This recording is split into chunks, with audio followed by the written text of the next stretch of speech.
तो बड़ा सवाल आपके लिए बनता है कि पिछली बार बीएसपी, एसपी और आरएलडी लड़े, 10 सीटें कम हो गई आपकी, 72 से घटकर 62 सीटें रह गई।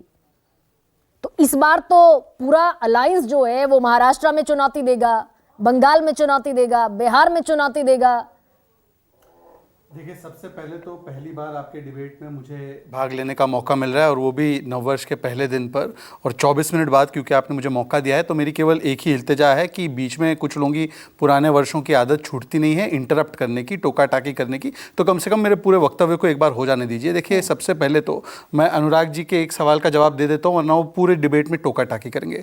इतना खुशी महसूस होता है मुझे नववर्ष में कि जिन लोगों के नेता ने कहा था राम भक्तों पर गोलियाँ चलाई थी हमने और भी चला देते, आज वो राम के बच्चों की बात कर रहे हैं।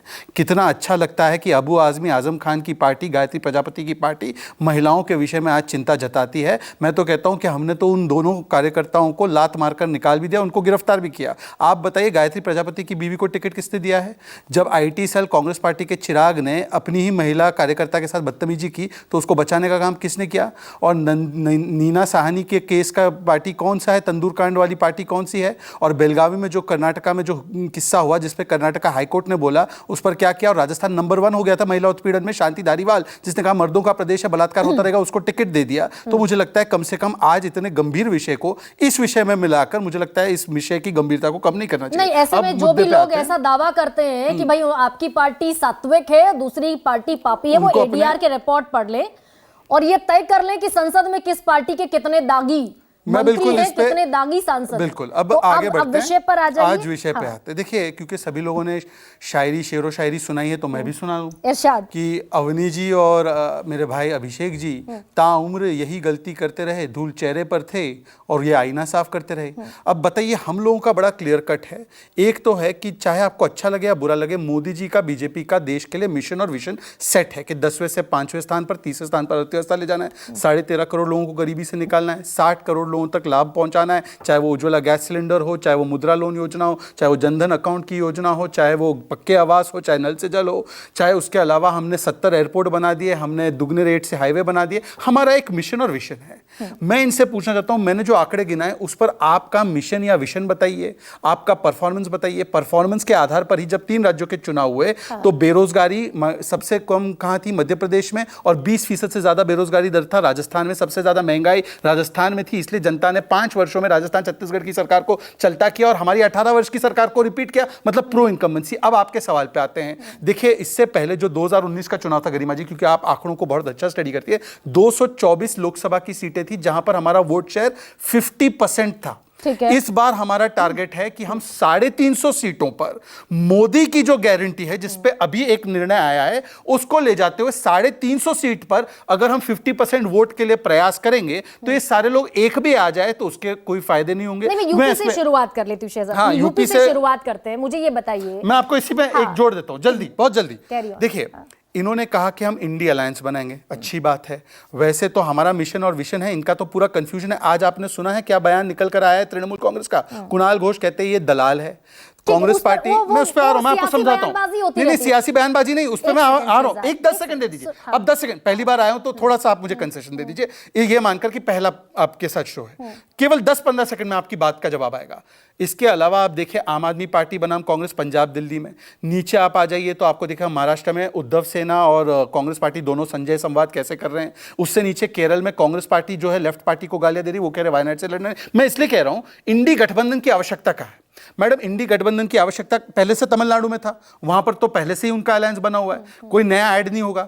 आंध्रा में बन नहीं रहा, तेलंगाना में बन नहीं रहा, उसके अलावा केरल में हो नहीं रहा, उत्तर प्रदेश में हो नहीं रहा, मध्य प्रदेश में जरूरत नहीं 1-on-1 फाइट है, राजस्थान में जरूरत नहीं 1-on-1 फाइट है, पंजाब में जहां चाहिए वहां हो नहीं रहा, दिल्ली में जहां चाहिए वहां हो नहीं रहा, बंगाल में जहां चाहिए वहां हो नहीं रहा। इसीलिए मैं कह रहा हूं कि एक तरफ मेरे सवाल पर आ जाइए, ठीक है, जो आप समझे पर मेरा पॉइंट, ठीक है, जहां आवश्यकता है वहां तो बन नहीं रहा। की आप बात कर रहे हैं तो मैं महाराष्ट्र में फिर छगन भुजबल को मुझे कोट करना पड़ेगा कि वो अजीत पवार को या फिर एकनाथ शिंदे को क्या कह रहे हैं, लेकिन हम क्योंकि नहीं, आप कोट कीजिए, आप कोट कीजिए, एक सेकंड, आप कोट कीजिए। मसला नहीं है ना, मैं आपको बताता हूं फर्क क्या है। एक सेकंड शहजाद, मैं तो ये समझना चाहती हूं कि भाई जो सीट शेयरिंग है या जो विजन की बात आप करते हैं या जिस चुनौती की बात आप करते हैं उस पर आइए और उत्तर प्रदेश से शुरुआत कीजिए। मैं कह रही हूं कि 2019 में आरएलडी, कांग्रेस और कांग्रेस नहीं थी, आरएलडी, बीएसपी और एसपी एसपी मिलकर लड़े, तीन पार्टियां। बिल्कुल। आप 72 से 62 पर आ गए। इस बार तो चुनौती फिर 28 दलों के गठबंधन की है आपके सामने। हाँ, ये मेरा सवाल है मैं आपके उत्तर प्रदेश को ही लेते हुए सवाल को एड्रेस करता हूं। मैडम, मुझे ये बताइए कि बसपा इस बार तो है नहीं, अखिलेश जी और समाजवादी पार्टी ने क्लियर कट कहा है बसपा को लेना नहीं है। अब बचे कांग्रेस, सपा और आरएलडी, वो भी कितनी सीट शेयरिंग करते हैं। परंतु मेरा उनसे एक सवाल है कि कांग्रेस और एसपी का कॉम्बिनेशन तो पहले भी था, उस समय पर क्या हुआ उनके विधानसभा में? हाँ, विधानसभा में ही था, कोई समस्या नहीं। विधानसभा में जितना हमें वोट मिलता है, मोदी जी का नाम जुड़ने की वजह से उसमें तो एडिशन ही होता है। विधानसभा के बाद लोकसभा में तो +5 +10 ही होता है। तो मैं इनसे पूछना चाहता हूं कि ये सारे दल मिल भी जाए और मान लीजिए कि बसपा बाहर है, अब पता नहीं वो साथ में लेंगे नहीं लेंगे, तो वहां पर किस प्रकार से डेंट करने वाले हैं जहां पर मैक्सिमम सीटों पे हमारे 50% से ज्यादा वोट आने वाले हैं। दूसरी बात मैं इनसे पूछना चाहता हूं कि देखिए, ये जो हम कहते हैं ना कि 1 + 1 = 2, ये एरिथमेटिक से चुनाव नहीं चलते, चुनाव केमिस्ट्री से चलते। मान लीजिए कि सपा और बसपा साथ भी आ गए थे, तो वो क्यों तब्दील नहीं हुआ वोट शेयर में? क्योंकि नीचे के कार्यकर्ता नहीं मिलते। फोटो में हाथ मिलाने से कार्यकर्ता, आपकी 10 तो घटी ना, 72 से 62 पर आ गए आप। अच्छा, देश के सबसे बड़े सूबे में। अच्छा, उसके बाद जो तुरंत जो लोकसभा के मैं बात कर रहा हूं, क्योंकि ये घोसी के विधानसभा के बायपोल की बात करेंगे, दो लोकसभा, मैं लोकसभा की बात कर रहा हूं, तो लोकसभा टू लोकसभा कंपैरिजन करते हैं। लोकसभा के बायपोल हुए जहां पर कभी भी भारतीय जनता पार्टी ने चुनाव नहीं जीते थे, रामपुर और आजमगढ़, वहां पर दोनों जगह कहां जीते? लेकिन घोसी में आप जीता हुआ चुनाव हार गए, जीता हुआ कैंडिडेट आपने फिर से आप विधानसभा पे आ गए। अब हम लोकसभा पे स्टिक करें या हम विधानसभा भी हम जीते हैं। विधानसभा तो बिहार में भी हम 2 जीते हैं, इसमें तो कोई समस्या नहीं है। तो मैं इसलिए कह रहा हूं कि आज सवाल सिर्फ इतना है, हम तो फिर भी कह रहे हैं कि आप सारे लोग एक साथ भी आ जाइए, हमारे पास देश के लिए मिशन और विजन है। आप क्या कर रहे हो? 4 मीटिंग हो गई, गरिमा जी, 10-15 सेकंड, लास्ट 10-15 सेकंड, इनकी 4 मीटिंग हो गई है। 4 मीटिंग में ना लोगो तय, ना लोगों के लिए क्या करना है तय, ना नीति तय, ना नेतृत्व तय। एक दूसरे के नेतृत्व को भी खारिज करते हैं और एक दूसरे की पार्टियों को भी खारिज करते हैं। और एक लास्ट बात, ये कह रहे संविधान बचाओ का एजेंडा है। भाई, आप बंगाल में कहते हैं तृणमूल कांग्रेस संविधान को मार रहा है, उसके साथ संविधान बचाओ। केरल में कहते हैं लेफ्ट संविधान को खत्म कर रहे हैं, उसके साथ संविधान बचाओ। अभी भगवंत मान का स्टेटमेंट आया, एक थी कांग्रेस।